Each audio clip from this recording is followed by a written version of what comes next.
Welcome, आपका स्वागत है खुदावंद की हजूरी में। मेरा आज फर्म बिलीव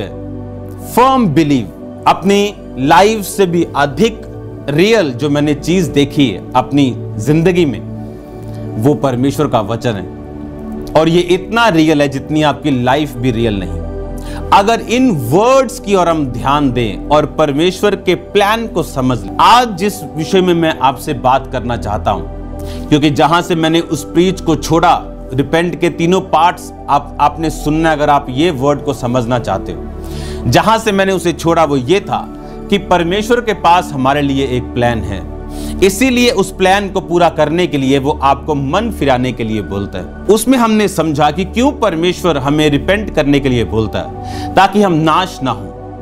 क्यों परमेश्वर ने इस्राएल के लास्ट राजा को त्याग कर बेबीलोन के नीचे कर दिया और फिर उनकी तौबा के बाद वो उन्हें वापस भेजा और अपने भवन को जो खुद परमेश्वर ने खत्म कर दिया फिर से उसे बनाया। एक बात को आपने बड़े ध्यान से समझना कि परमेश्वर करप्ट लोगों को अपनी महिमा के लिए इस्तेमाल नहीं करता। जिस तरह एक कंपनी, एक एप्पल कंपनी अपने मोबाइल को बिना चेक किए लॉन्च नहीं करती।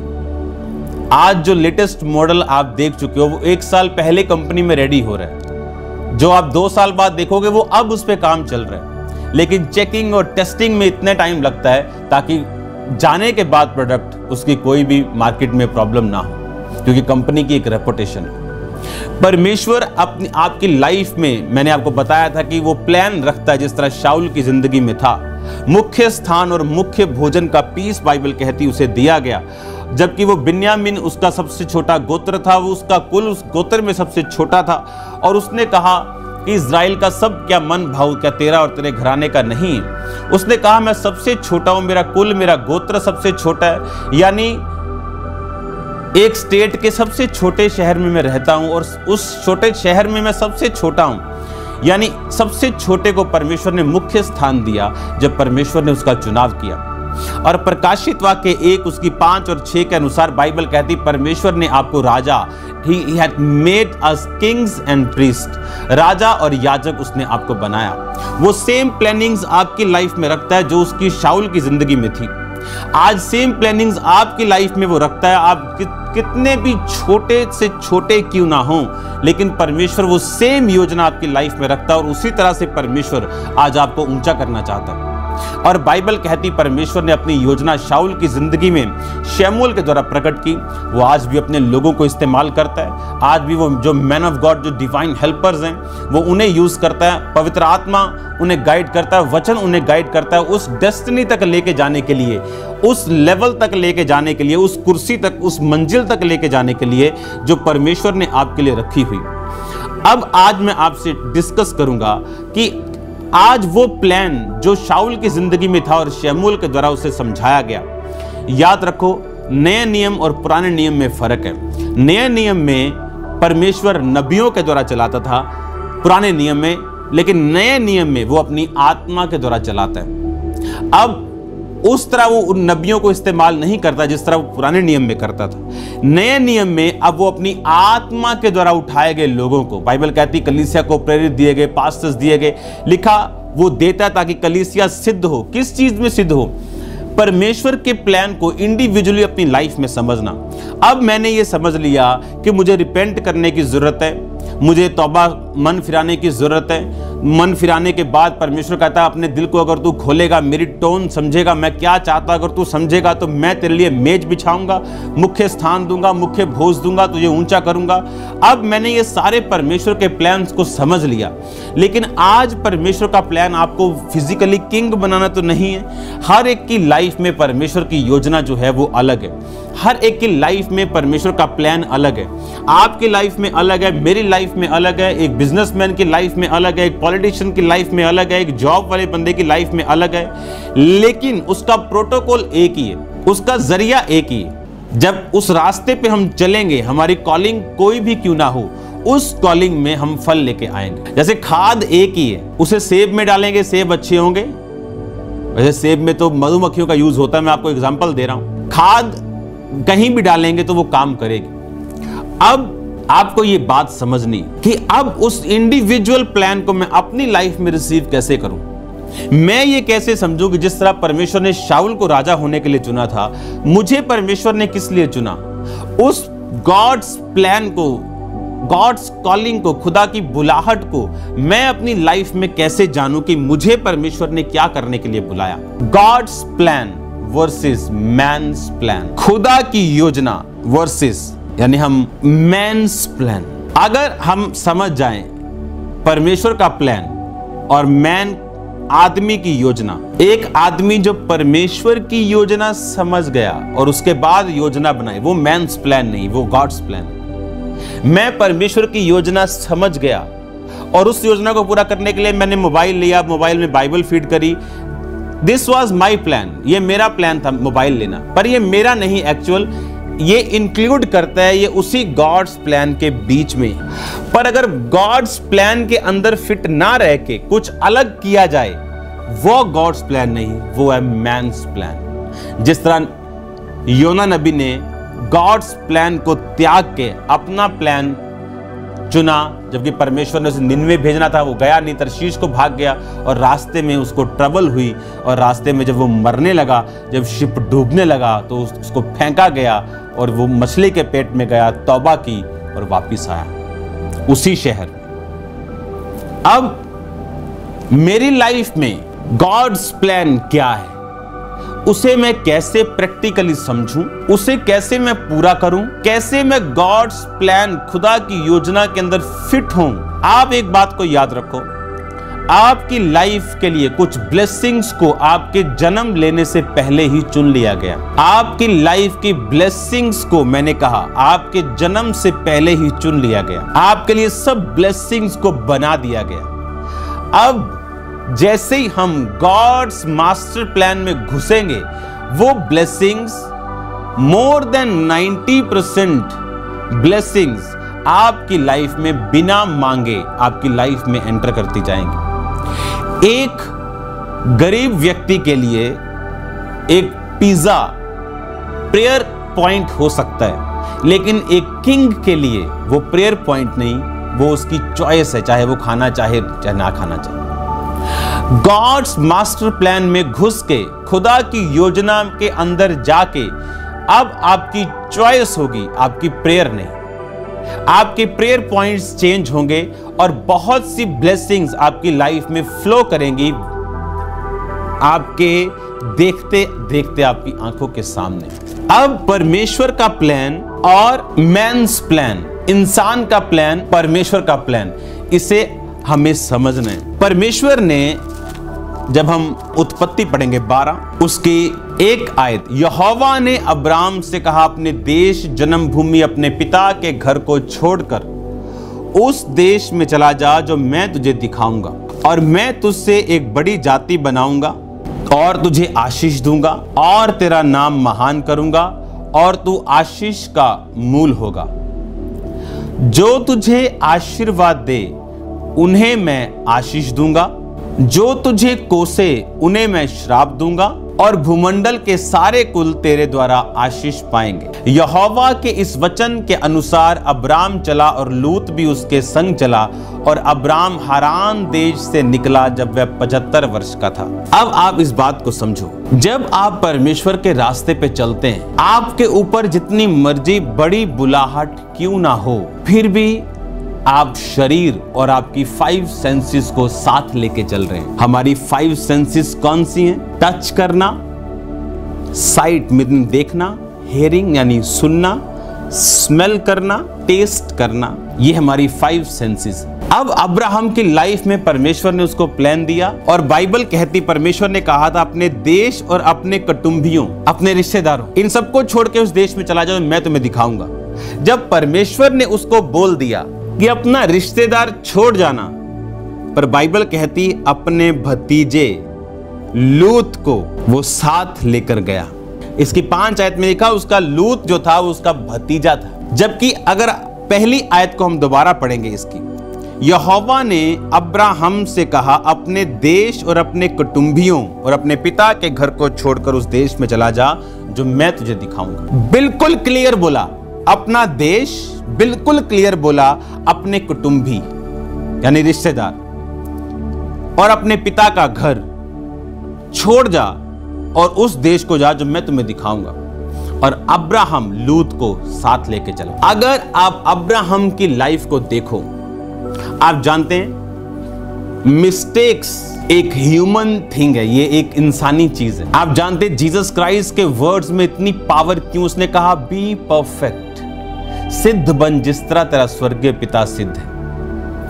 उसको आपको सिद्ध करने में आपको बोरिंग करना या आपकी लाइफ को ऐसी लाइफ बनाना नहीं जिसको देख के लोग हंसे। नो, आपको वो सिद्ध करना चाहता है ताकि आप शारीरिक और मानसिक और फाइनेंशियल दुखों से बचे रहें। वो आपको सिद्ध करना चाहता है। अब अब्राहम बड़ा तगड़ा उसने स्टेप लिया। क्या स्टेप था वो? अपने बाप के घर को छोड़ना। आज मैं आपसे कहूं कि अपना देश छोड़ के आप यूके में तो इंडिया में आ जाओ, आपके हाथ कांपने लगेंगे कि मैं कैसे चला जाऊं। अपना सब कुछ घर को छोड़ के टेंट उठाना और अपना सब ताम झाम लेके जाना ये आसान नहीं था, लेकिन अब्राहम ने बड़ा स्टेप लिया, वेरी बिग स्टेप। 75 साल की उम्र में अपना सब कुछ छोड़ दिया, पर उसने क्लियरली परमेश्वर की कंप्लीट इंस्ट्रक्शन फॉलो नहीं की कि अपने कुटुंबियों और अपने पिता के घर को छोड़ दे। परमेश्वर चाहता था कि जिस समय मैं अब्राहम को तैयार करूं अपने मास्टर प्लान के लिए, अब्राहम का कोई भी पास्ट उसके साथ ना हो। मुझे जब परमेश्वर ने तैयार किया, मेरी लाइफ में ऐसे फ्रेंड्स थे, ऐसे दोस्त थे मेरे, जिनके साथ 24 घंटे में बैठता था, सिर्फ घर सोने जाता था। मतलब बहुत ज्यादा गहरी दोस्ती।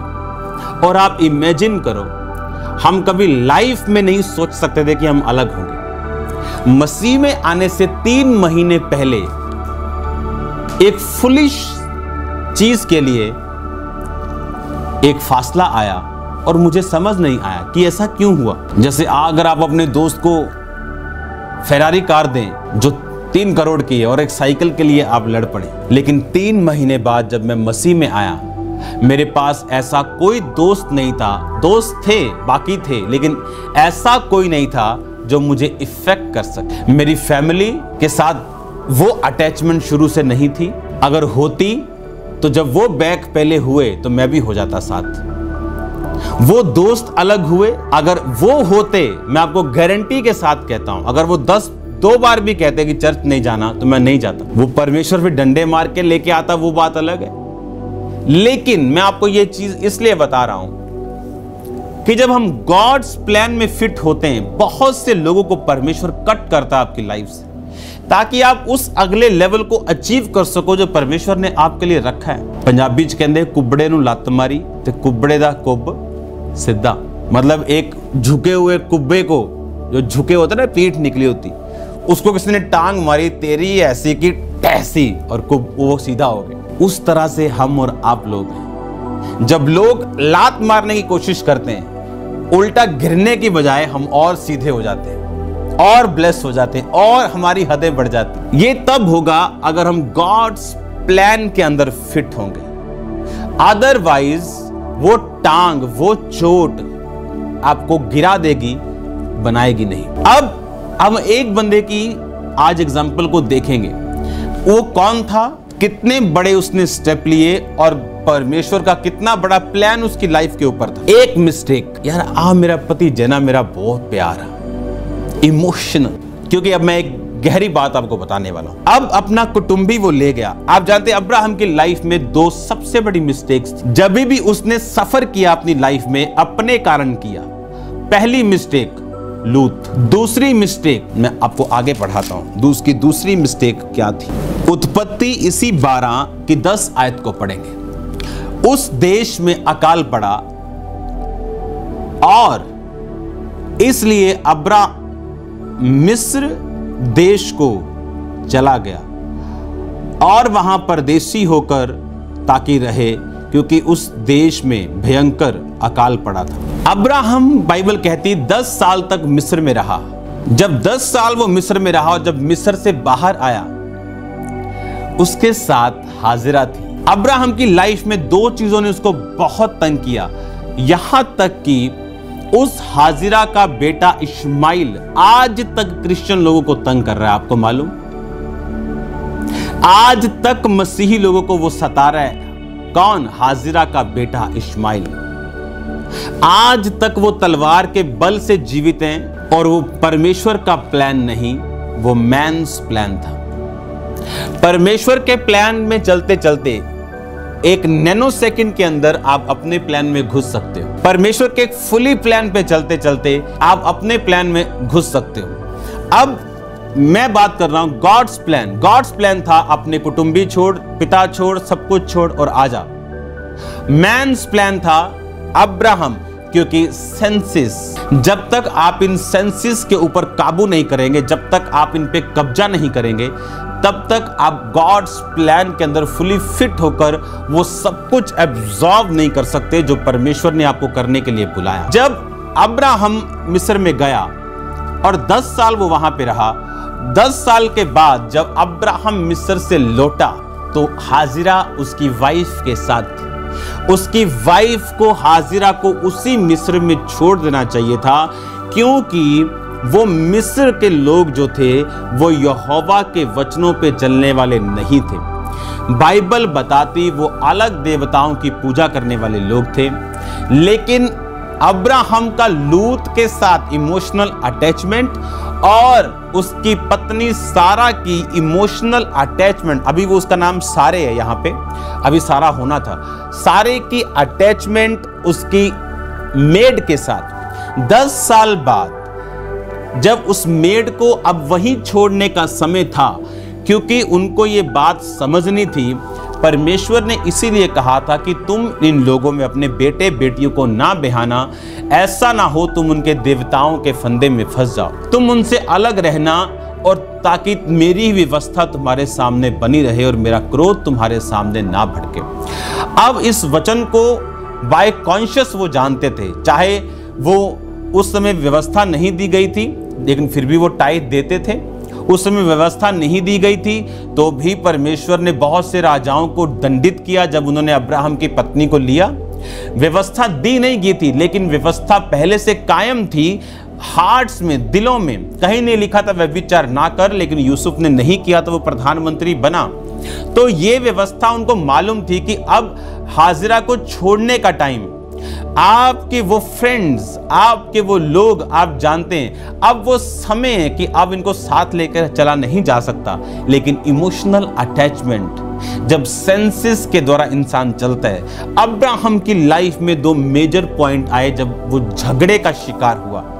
पहला झगड़ा उसकी फैमिली में तब हुआ जब लूत के चरवाहों में और अब्राहम के चरवाहों में झगड़ा हुआ। याद रखो, जिस दिन हम गॉड्स प्लान के अंदर अपना प्लान घुसाने की कोशिश करते हैं तो आवाज दोबारा नहीं आती, या ऊपर से परमेश्वर आवाजें नहीं लगाता मत कर मत कर। हमें यह मालूम होता है कि हम ये इमोशनली कुछ चीजों को कर रहे हैं लेकिन ये स्पिरिचुअली नहीं। अब अब्राहम ने लूत को ले तो लिया अपने साथ, उस समय परमेश्वर ने उसको कुछ नहीं बोला, पर जैसे जैसे वो टाइम बीतता गया, बाइबल कहती लूत के चरवाहों में और अब्राहम के चरवाहों में झगड़ा हुआ। आप जानते जब 2 रिश्तेदार हों और उनके नौकर आपस में लड़े, आप जानते उनकी कोई हैसियत नहीं कि वो आपस में लड़े। जब तक मालिक की फीडबैक ना हो, जब तक मालिक से कोई चुगली ना हो, जब तक मालिक से कोई इशारा ना हो, जब तक लूत अपने नौकरों को इशारा ना करे, जब तक अब्राहम अपने नौकरों को कुछ ना बोले, जब उनको मालूम होता है कि कुछ डिस्प्यूट है, कुछ दाल खिचड़ी पक रही, तब वो स्टेप्स होते हैं, तब उनके नौकरों में झगड़ा हुआ। और बाइबल कहती अब्राहम को लूत को अलग करना पड़ा उस झगड़े के कारण। और बाइबल कहती एंड में लूत अपने परिवार समेत, उसकी पत्नी नाश हुई, उसकी दोनों बेटियों ने उसके संग सो के बच्चों को पैदा किया, और इस कारण, इस बड़े महाघोर पाप के कारण परमेश्वर ने उस पूरी जाति से तमाम उम्र नफरत की, हमेशा मोआबियों और मोनियों के खिलाफ रहा। एक मिस्टेक अब्राहम की पूरी जाति के ऊपर उसका इफेक्ट हुआ। सेकंड मिस्टेक अब्राहम की वाइफ की, जब मिस्र छोड़ने का टाइम था तो हाजिरा को साथ नहीं लेना चाहिए था, क्योंकि बाइबल बताती है जो हाजिरा थी वो एक मिस्री औरत थी, और इसीलिए जब उसके अपना बेबी नहीं हुआ तो उसने अपनी दासी को, अब्राहम को दिया। अब्राहम अपने सेंसिस पर गया और उसके साथ 100 के बच्चे को पैदा किया। फर्स्ट थिंग जो आप गॉड्स प्लान में अगर आप रहना चाहते हैं और उसे पूरा होते हुए देखना चाहते हैं, वो ये है अपनी सेंसिस से नहीं बल्कि वर्ड ऑफ गॉड से चलना। सेकंड पॉइंट, गॉड्स टाइमिंग पे भरोसा कोशिश की। आज भी उनके वंश जो अरब कंट्रीज में रहते हैं, क्रिश्चियन लोगों को सताते हैं। एक मिस्टेक जिसकी सजा जनरेशंस ने पाई। क्यों परमेश्वर आपको कहता है कि तू सुधर जा, तू मन फिरा? क्योंकि परमेश्वर को मालूम है आपकी सजा आपके बच्चे भोगेंगे, आपका व्यभिचार आपके बच्चे भोगेंगे, आपकी पूरी जनरेशंस आपके उस पाप को, आपकी उस चोरी को भोगेंगे। आप नहीं जानते, इसलिए परमेश्वर नहीं चाहता कि आप दुखी हो, और वो कहता मन फिरा और गॉड्स प्लान में फिट होना। दो, अब्राहम ने गलती की जहां पर अपनी सेंसिस के अनुसार चल के उसने लूत को अपने साथ लिया, जबकि उसे क्लियर इंस्ट्रक्शन मिली थी कि तुम अपने किसी कुटुंबी को साथ नहीं लोगे। और मिस्र में उसकी पत्नी ने, क्योंकि मेड के साथ, मेड का काम देख के मेड के साथ ऐसे रिलेशन बन गए कि उसको साथ लिया, जबकि वो मिस्री थी। याद रखो, आपके नॉन बिलीवर दोस्त एक ना एक दिन शैतान अपना रंग उनमें से दिखाएगा और आपको खींच लेगा। आप ये नहीं कह सकते कि आप गॉड्स प्लान में हो और ऐसे लोग आपकी जिंदगी में हो, ऐसे दोस्त आपकी जिंदगी में हो। आप नहीं कह सकते कि आप गॉड्स मास्टर प्लान में घुसे रहोगे अगर आपकी संगति ऐसे लोगों के साथ होगी। क्या आप और मैं नहीं जानते कि हम अपनी सेंसेस से अलग बुलाए गए? हम परमेश्वर के मास्टर प्लान को पूरा करने के लिए बुलाए गए और हम वर्ड ऑफ गॉड के द्वारा चलने के लिए बुलाए गए, ना कि अपनी सेंसेस के द्वारा चलने के लिए। और जब इस प्लान को हम समझ जाते कि गॉड्स प्लान था अकेला जाना, मैन्स प्लान लूत को साथ ले गए और लूत के साथ झगड़ा हुआ। गॉड्स प्लान कोई मिस्री नहीं, लेकिन man's plan emotional attachment, emotional चीजें जो आपको डिस्टर्ब करती। मैं आपको बताता हूं, नीति वचन 14 उसकी 15 आयत को हम पढ़ेंगे। उसमें लिखा, भोला तो हर एक बात को सच मानता है, परंतु विवेकी मनुष्य समझ बूझ कर चलता है। भोला तो हर बात को सच मानता है। आपको भोले नहीं बनना। परमेश्वर ने कहा सांप की तरह बुद्धिमान, कबूतर की तरह भोले। इसलिए कहा कि कबूतर किसी को नुकसान, आप उसको हाथ में पकड़ लो, वो आपको चोंच नहीं मारता। ये उसकी नेचर है। सांप की तरह बुद्धिमान, सांप को आप छोड़ दो 3 सेकंड में गायब हो जाएगा, भाग जाएगा, झाड़ियों में चला जाएगा, आपको मिलेगा नहीं। आप जानते हैं हागार यानी हाजिरा, उसका नाम का मतलब क्या है? हाजिरा नाम का मतलब है फोरसेकन, यानी त्यागा हुआ। एक त्यागे हुए का परमेश्वर के बच्चों की जिंदगी में क्या काम? एक व्यक्ति जो त्याग दिया गया, आपको उससे क्या लेना देना?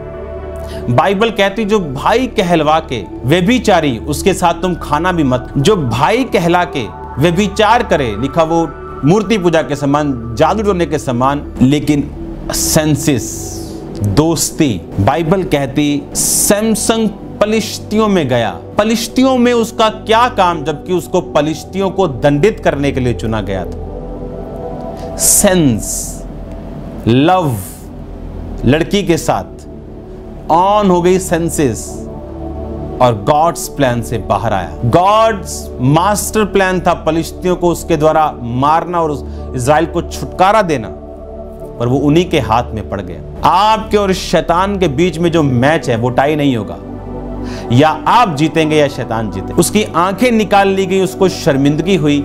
याद रखो, पाप आपकी डेस्टिनी को लेट करेगा, उसे डिले कर दे। इमोशनल उसकी वीकनेस नजर आती, लूत को साथ लेना। उसकी वीकनेस नजर आती, इस्माइल को पैदा करना। अब दाऊद की वीकनेस लड़कियां, सैमसंग की वीकनेस लड़कियां, अब्राहम की वीकनेस। जब हम इन वीकनेस के ऊपर काबू करते हैं, क्योंकि अब होली स्पिरिट हमें दिया, इसलिए हम पतरस की लाइफ में वो फाइट नहीं देखते, इसलिए पौलुस की लाइफ में वो पाप, वो फाइट नहीं देखते जो इन लोगों की लाइफ में हमने देखी। क्योंकि आज पवित्र आत्मा के जरिए हम अपनी सेंसेस के ऊपर काबू कर सकते हैं। जब बारिश आती तो पंछी और चिड़ियां घोंसलों में घुसती और चट्टानों में घुसती, लेकिन जो ईगल है वो बादलों से ऊपर चला जाता है। आपको ये बात समझनी गॉड्स प्लान में फिट होने के लिए मुझे अपनी सेंसेस के ऊपर काबू करना पड़ेगा। मुझे अपने गुस्से के ऊपर, घमंड के ऊपर, हर एक चीज के ऊपर मुझे कब्जा करना पड़ेगा उस गॉड्स प्लान के अंदर मास्टरली फिट होने के लिए। एक टाइम आता है जब ईगल सरेंडर करता है, वो ऐसे ऐसे नहीं करता, फिर वो सरेंडर करता है ऊपर की हवा में जाके, और अगर ऊपर जाना हो तो थोड़ा सा परों को ऐसा करता है। जहाज में अगर बैठे हो तो आप देखना उसके पर कैसे नीचे आते वक्त कैसे होते, ऊपर जाने वक्त कैसे होते। जब नीचे आना होता है वो नीचे को करता है और नीचे आता है, साइड पे जाना है तो वो पर नहीं। एक टाइम आपकी लाइफ में ऐसा आता है जब आप मास्टर प्लान में उसके घुस जाते हो बड़ी अच्छे रीति के साथ, तब आपकी लाइफ में वो टाइम आता है, वो समय आता है जब वो चीजें जो आम लोगों के लिए प्रेयर पॉइंट है, बड़े बड़े आपके लिए डेली वर्क है, जो लोगों के लिए बड़ी चीजें हैं वो आपके लिए रेगुलर हो जाएंगी। जो लोगों के लिए बड़ा प्रोजेक्ट है वो आपका डेली का खर्चा होगा। जो उनका लाइफ टाइम प्रोजेक्ट है वो आपका मंथली खर्चा होगा। जब आप सरेंडर करना सीख जाते हैं, याद रखो आपको काबू करना पड़ेगा, ये आसान नहीं। सेंसेस पे काबू करना पड़ेगा, इमोशंस पे काबू करना पड़ेगा, आपको फ्रस्ट्रेशन पे काबू करना पड़ेगा, धीरज और संयम और प्रेम, आनंद, शांति, धीरज, कृपा, भलाई, विश्वास, नम्रता, संयम, फलों के ऊपर कंसंट्रेट करना पड़ेगा। और जब वो सरेंडर का टाइम आ जाएगा कि हम उस लेवल पे पहुंच चुके हैं, फिर इजी लाइफ होगी।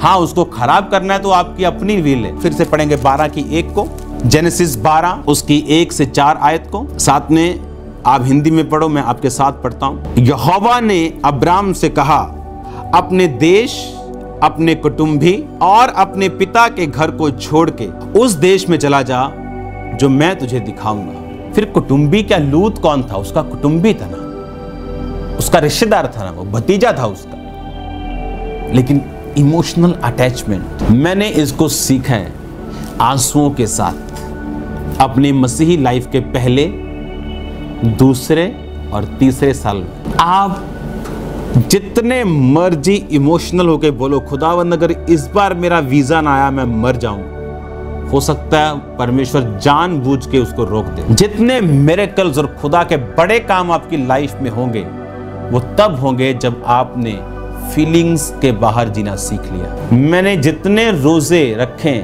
सड़क पे लेटना पड़ता था, इतनी दर्द होती थी पेट में। एक बार 40 रोजे खत्म, दूसरी बार स्टार्ट, सेम डे। जिस दिन खत्म हुए एक दिन बाद फिर शुरू, जिस दिन दूसरी बार, तीसरी बार, चौथी बार, 5, 40 पूरा साल एक तरह से 40 कंटिन्यू डे रोजे, और बीच में उन्हीं रोजों के बीच में डे नाइट के रोजे। इमोशनल चीजों से फ्री होना आप मुझसे सीख सकते हो, लेकिन याद रखो जब तक हम काबू नहीं करेंगे हम उसके मास्टर प्लान में नहीं जा सकते। इसको टाइम लग सकता है पर आपको क्विट नहीं करना।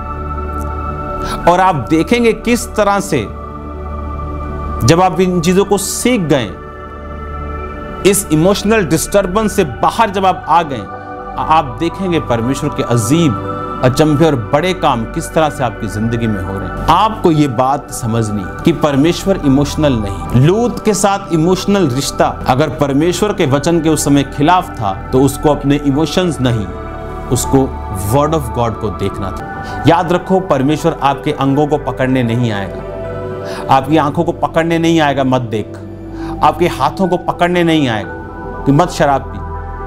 आपको उसका कॉन्सिक्वेंस, आपको उसका रिजल्ट मालूम होना चाहिए। वो आप ही की लाइफ का रोड़ा, आप ही की तरक्की में एक बाधा, आप ही का दर्द और आप ही की इमोशनल पेन और एक झगड़े का कारण बनने वाला, और आप ही की पवित्रताई, आपकी जनरेशन, वो बच्चे जो पैदा हुए, जो होंगे, उनके लिए आशीष का कारण बनने वाली। अब आपको चॉइस करनी है कि किस साइड आप जाएंगे, गॉड साइड और मैन साइड, गॉड्स प्लान और मैन्स प्लान, किस साइड में आप जाएंगे। हालेलुया। अगर गॉड प्लान आपका एक गांव में रहना है और मैन्स प्लान अमेरिका में भी हो तो भी वो फ्रूटफुल नहीं होगा।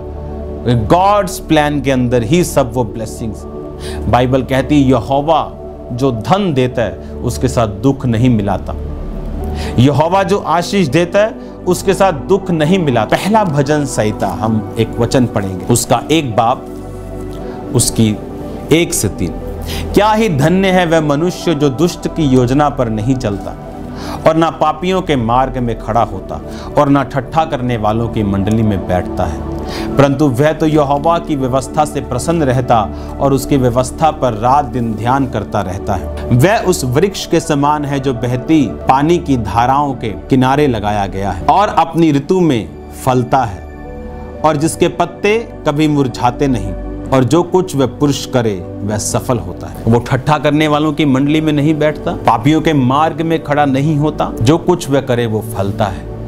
आपको डिसाइड करना, आप गॉड्स प्लान में रहना चाहते हो या मैन्स प्लान में रहना चाहते हो। यहाँ तक कि खुदा का बड़ा प्लान भी आपकी लाइफ में हो तो भी आपके किए गए काम, शारीरिक गलतियां आपके सामने आएंगी।